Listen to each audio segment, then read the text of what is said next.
On va passer d'une enquête à une autre à Koumba Diallo pour parler de soupçons de grippe aviaire, je le disais tantôt, qui plane justement sur la Guinée. Qu'est-ce qu'on peut en savoir en gros? Ce qu'on peut dire d'abord, c'est qu'il y a des fortes présomptions d'existence du virus responsable de la grippe aviaire en Guinée.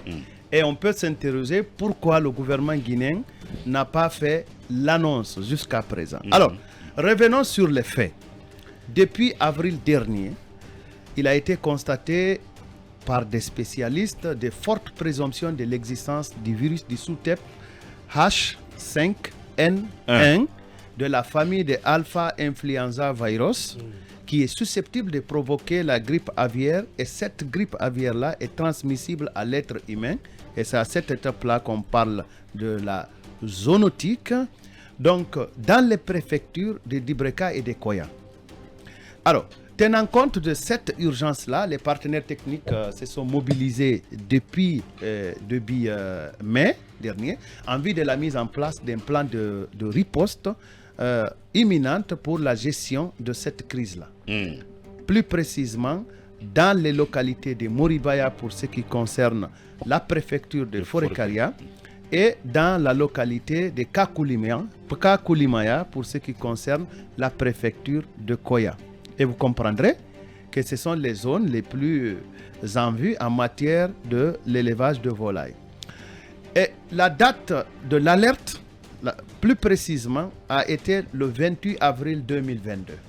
Date à laquelle les services vétérinaires de notre pays, aidés par ils gardent l'information de manière confidentielle. Et l'information, vous verrez, je vous en parlerai tout à l'heure.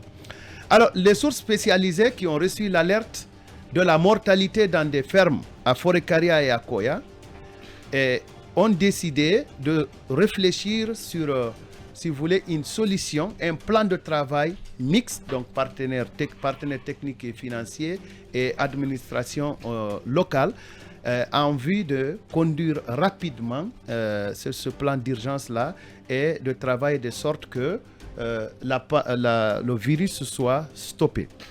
Mais quels sont les indices?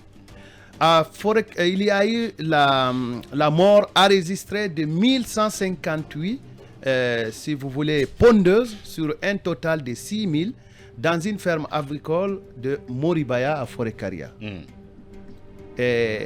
C'était assez énorme pour que ça alerte.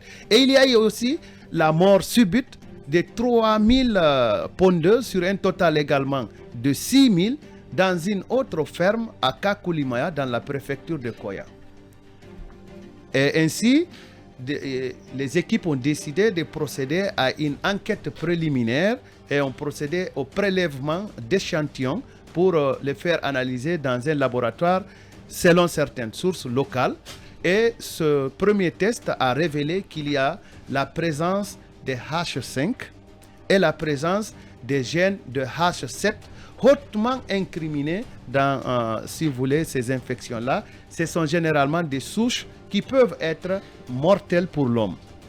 Mais actuellement, la principale préoccupation du secteur de la santé semble être comment apporter une réponse rapide à l'évolution de cette maladie et donner des explications à la mort des volailles liées à ce virus, sur lesquelles volailles, ils pensent qu'il existe les deux types de virus, c'est-à-dire la H5 et la H7. Et la H5 et la H7 ont été historiquement, si vous voulez, reconnus par les institutions sanitaires au niveau mondial, que ce soit l'OMS ou même la FAO qui évolue dans l'agriculture ou d'autres institutions. Et donc ces deux souches-là sont mortelles pour l'homme. Il faut qu'on insiste là-dessus.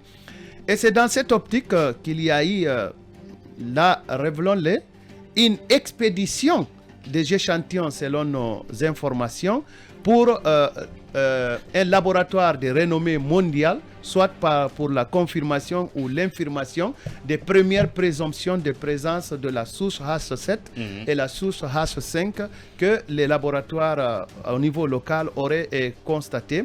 Et ces échantillons, selon nos sources, ont été évacués à Pandou. Padoue, c'est en Italie. Il semble que c'est un laboratoire de référence qui est reconnu par à la fois la FAO et l'OMS pour les résultats qu'il donne.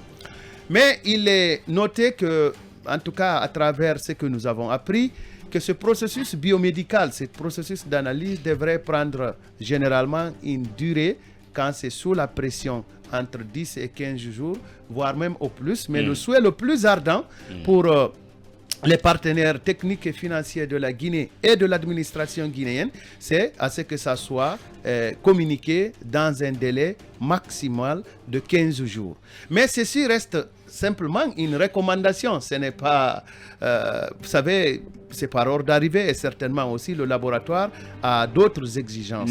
Mais ce qui est clair, c'est que les experts qui ont été associés à l'analyse préliminaire de la situation de la Guinée, c'est-à-dire la situation de ce virus responsable de la grippe aviaire, donnent comme premier paramètre, c'est que la situation est grave et qu'il a été conséquemment décidé d'attendre un certain temps avant de proposer au gouvernement de faire une déclaration officielle. Mais d'ici là, est-ce que certains parmi nous, parmi nos compatriotes qui consomment de la volaille, donc je cite un peu... La chair blanche. La chair blanche, donc les poulets, les dindons, les canards, les cailles, et j'en passe, et même les oiseaux sauvages, est-ce que d'ici là, on ne sera pas certainement des victimes?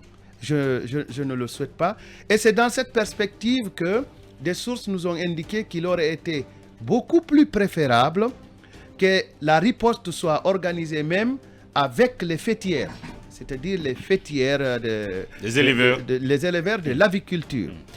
Il s'agit là des producteurs, des accouveurs et des provandiers certainement, et l'administration territoriale, donc l'administration du territoire et les partenaires techniques et financiers, ainsi que tous les projets liés à l'agriculture, voire même la société civile, non seulement pour nous protéger, mais aussi protéger la propagation de ce virus qui peut être mortel aux pays voisins.